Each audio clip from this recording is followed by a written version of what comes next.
Welcome to the Socialize forecast, March 12th, 2024, the Tuesday edition of the Socialize podcast, where we take you through the trends, original content ideas, and social media updates of the week. I'm Helen Polisi, and before we get started, I just want to let you know that we did choose our giveaway winners and we have made contact. So they're all going to receive their content gear packages with their microphones, tripods, and lights, and we can't wait to see them use their content. Hopefully they'll send us some photos and we can share them with you in the next newsletter. The other thing to remind you about today is that we're hosting a transition workshop. This is another in the editing series, and today is March 12th. Just a reminder that the workshop is at 5 p.m. Registration is linked below in the show notes and also in the newsletter today. And I hope that you join us because transitions can really up the game on your content, and just understanding how to do them is empowering. If you know how something's done, you might want to give it a try. You might try to have an idea of how to use a transition in a way that no one else has done before. It really is a fun way to create with your content and add some special sauce to your videos. So I highly recommend coming and learning how to do it at least. Even if you don't dive in right away on your own content, it is just a lot of fun to know how to do it. All right, let's get on to the newsletter for today. So the big update question that's in my DMs again and again and again. Is TikTok going away? If I have been asked this once, I have been asked this 142 times. Random number.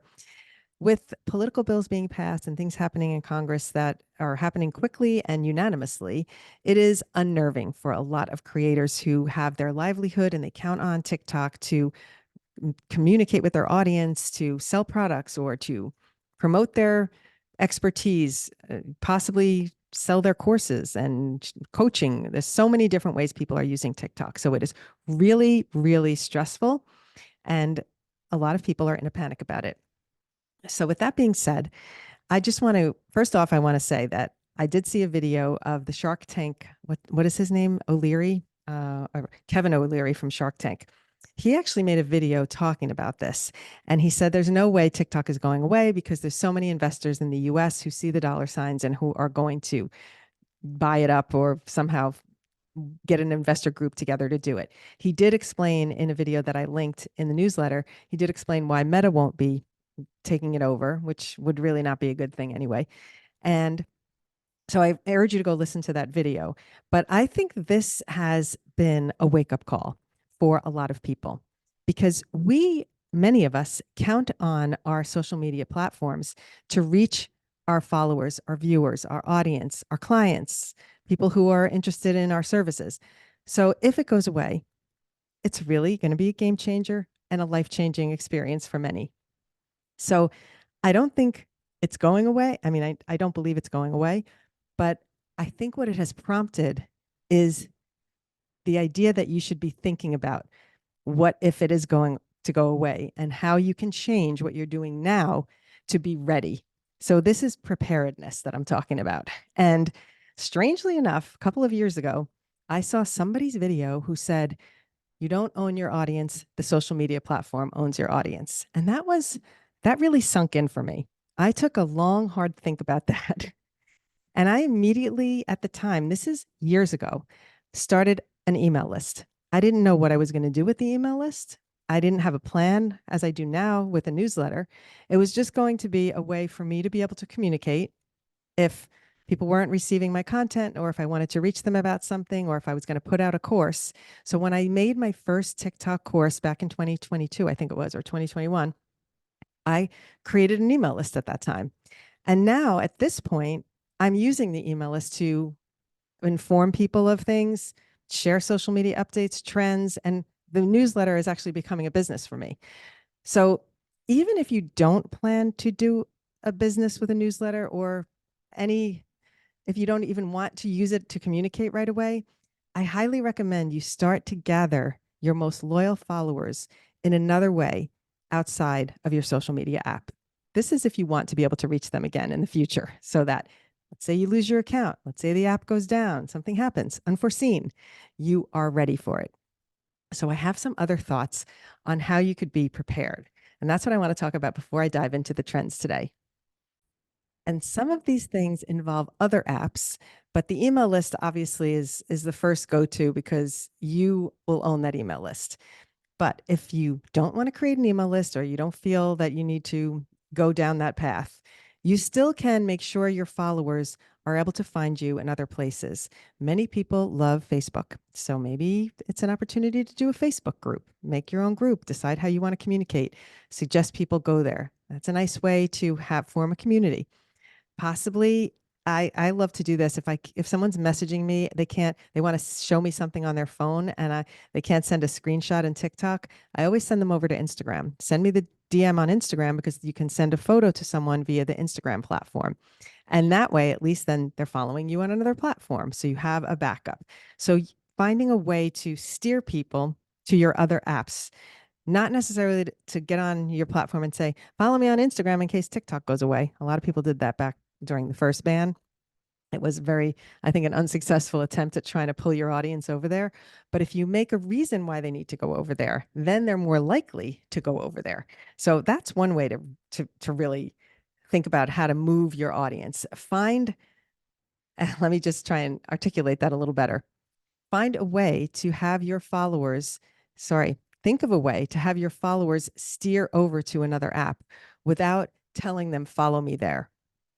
So whether it's asking them to DM you something or telling them that there's things on that platform, check my Instagram story if you want to see what happened yesterday and such a thing. So a lot of times I will, when someone messages me, I'll say, well, check my Instagram story because I'll post more likely and more personally on my Instagram story. If you are someone who already has a YouTube channel, start sharing people over there. Start sharing your YouTube videos with your followers in your DMs. You can paste a link, even though it's not ideal because it's not a clickable link. You can send someone over to your YouTube channel by sending a link and telling them to copy and paste it. So there's little ways where you can use your DMs to communicate and get people over to your other platforms. This way, all your eggs are not in one basket. It's also helpful because to have multiple channels where you have subscribers, they're not always seeing the content on, for example, TikTok because of the algorithm. So now my Instagram followers, some of them are the same as my TikTok followers, and they're actually seeing my content over on Instagram. So these are all things to think about in a way of broadening your reach. You can even use LinkedIn. It's my new baby. I'm going over to LinkedIn and I'm posting things there and I'm staying on task. All right, let's dive into the trends. Excited to get there. We had to go on that tangent today because it is a hot frickin' topic and I didn't want to leave it out. All right, our first trend for today is called Dance It Out. And this is where you can grab two friends. So it usually requires three people. Listen, you could be creative. There's clone effects where you can do a clone of you and yourself, two other people of yourselves. You can also do split screen where there's three of you. But the trend is grab two friends and try and do this fun dance where you slide in socks, sunglasses, and you do some moves. Really, really fun one, really easy one. And if you don't want to do the dance, maybe try and use the music for something else. It's always scary now that when trends are attached to music, because I think we're all a little gun shy on adding music and then having our videos muted. But I think that we should not let that stop our creativity. So I have no intention of not using music ever again on my videos. Of course, I'm going to use music. I love it. It's my favorite thing to make music videos. But now I don't necessarily add music to my speaking videos, where I used to do that more as a rule. Now if it's a speaking video and I'm trying to get something across, unless I need music for the mood, I'm not adding music to my speaking videos any longer. I have learned the hard way. So that's just listen, that's again, my personal choice. You still can do it. Use music. I mean, hopefully the music won't go away again. All right, the next one is Fearless Heroic. Love this one. It's a Kardashian audio where you can tout yourself, how you're fearless, amazing, and all the things iconic. I think there's a bunch of different adjectives that she uses in the audio. You can have it be about, you can use this on Book Talk. This can be about a stack of you, if you have your favorite books, if you have a favorite author. You can do this about your favorite foods. You can do this about your products. There are so many uses for this one. I don't think anybody can not find a use for this one. So it's a nice, easy one. Give it a whirl while it's hot. The last one is this crazy lady CapCut template that I've seen again and again and again. And I think it's a fun one because you can use the audio with or without the template and it's still kind of going hot, and you can show off something dramatic. So for you drama queens out there, here's the one for you. Grab the audio, have a good time with it. Grab the CapCut template if you don't want to be in the video, and you can really have at it with that. All right. Next up, I have in the newsletter next is about the workshop. So just a reminder to sign up for it, and we'll see you later, hopefully. And let's get on to original content ideas. The first one is based on our workshop today, which is try a transition. Think about challenging yourself if you've never done one before. If you've wanted to try one, or if you've done it and you're not so great at it, come to the workshop, learn the little tricks, and then try a transition. This is such a fun way to up the game on your videos. And what I have done when I was doing baking videos, I was doing transitions. That was some of the first transitions I ever did, and people were asking me how I did it. And that's really how I started making tutorials, believe it or not. But you can take something where you have a bowl with 2 eggs in it, and then you push it to the screen and pull it away, and the eggs are cracked. So if you're in cooking TikTok, you can change things by holding up. I did one time I did something where I had breadcrumbs and I went like that, and then the chicken cutlets were breaded. So I did like little tricks with just simple transitions. They don't have to be outfit changes. They don't have to be dramatic makeup changes or hairstyle changes. Actually, I have trouble doing those now because my hair is not as flexible to change. And when I was wearing wigs, it was great because I could change my look quickly. But so you don't have to think about transitions as only clothing, makeup, hair. It can be transitions in food. You can transition from products from one thing to the next, hold it up to the camera, it becomes something else. Lots of easy, fun things you can do to up the game on your videos using transitions. Next idea is, I think Julie picked this because it was a page out of my book, Dance Around Town. Challenge yourself to do some videos, and you don't need music for this. You don't have to blast music in public if that is not something you want to do. You can literally put a song in your head and then just shimmy around town. And you put that to music, it's going to look like you're dancing in the streets. It is so much fun. And the more crazy you're willing to go, the more fun it is, because then you might have reactions of people around you. And I know this is for the people with a ton of anxiety, this is a hard pass, and I completely understand. But maybe challenge yourself to do something more unusual and more out there than you normally would do, and just see what happens. Okay, the last idea for today is trying a reaction stitch. So Julie did one this week, and she reacted to someone talking about why do millennials look so good? Like why are they look so healthy and young? And she did a reaction video she stitched it, and that video went immediately viral. So you'll want to think about stitching something that already has some traction, because that means that person's opening hook already got viewers in. So you don't want to just stitch a random thing that has 10 views, because if nobody hooked in on it the first time around, they're not likely going to hook in on it with you as a stitch. Find something that's a little viral, already has some attention. Maybe it's controversial. Maybe it's a discussion you want to add to, and then do your stitch. So much fun. You can check out Julie's in the newsletter. She had a good time with it, and she didn't have a lot of negative comments, which a lot of times with her viral videos, she'll get a lot of negativity, but not this time. So yay to that. For the tutorial today, I'm going to be straight up honest. I didn't have time to shoot a tutorial, a new one this week, because I was skiing with Julie. So I didn't have my tutorial tripod going with me. So what I've put up here for you for today is the tips for going live tutorial.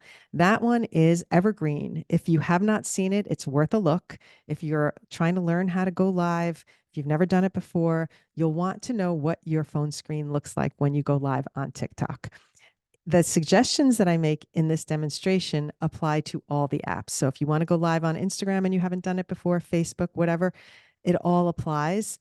The cool thing about going live on another platform like Facebook is that the comments in the chat, when the live gets posted after, you can see the comments later. The frustrating thing with going live on Instagram and TikTok is the comments are happening live, but they don't attach to the video when you download the video. So you can't see the comments that were happening in the chat. And unfortunately, that's one of the things I love about Facebook Lives, that you can actually go back and catch up and see what the comments were and maybe engage with those people after the fact.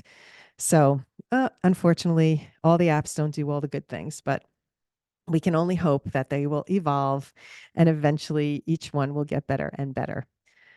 And so that is the wrap up for the week. You can go to the newsletter to find the music suggestions. I'm not going to start talking about music. I'd rather you go download them yourself and listen. And if you landed here via a podcast platform, don't forget to subscribe so that you get all the links that of things that we're talking about today in the podcast. And you can do that at hellosocialize.com. Now, depending on if the new website is live by the time this posts, you might notice a new look to the website. And we are very excited about it. So if you don't see it right at this moment, look for it in the next couple of days. You're going to be able to see there a nice learn link where it has a drop down menu and it will have tutorials, podcast, workshops, courses. Sorry, not podcasts. It'll have all the things for learning, tutorials, workshops, and courses all in one drop down. Then a link for the podcast, then a little about us. And we're probably going to be adding a blog too. So excited about all of that. Things are really happening over here at Socialize, thanks to my partner in crime, Julie. And that is it for today. So we'll see you Friday. Have a great week. Bye. Thanks for listening.